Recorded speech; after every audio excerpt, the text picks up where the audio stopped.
اور اب آپ کو بتائیں گے اسلام آباد کی مقامی عدالت نے شیخ رشید کی ضمانت کی درخواست کو مسترد کر دیا ہے۔ انتہائی ابتدائی معلومات جس سے ہم آپ کو آگاہ کر رہے ہیں، اسلام آباد کی مقامی عدالت نے شیخ رشید کی ضمانت مسترد کر دی۔ جوڈیشل مجسٹریٹ عمر شبیر نے شیخ رشید کی درخواست پر محفوظ کردہ فیصلہ سنا دیا ہے۔ اس پر ہم بات کرتے ہیں ڈان نیوز کے نمائندے عمر بڑھنی سے۔ عمر، بتائیے گا فیصلے میں کیا کہا گیا؟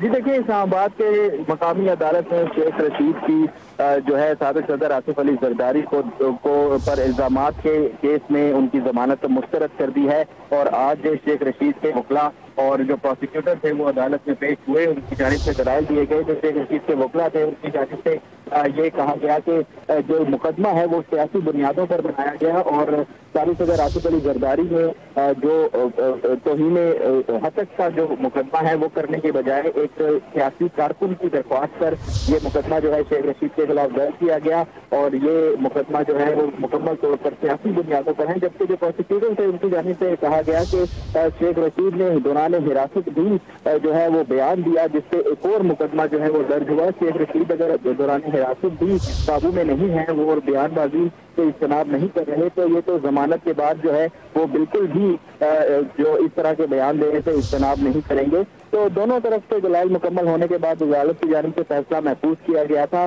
اور اب سے کچھ ہی دیر پہلے یہ فیصلہ سنایا گیا ہے جس میں شیخ رشید کی ضمانت کی درخواست مسترد کی گئی ہے۔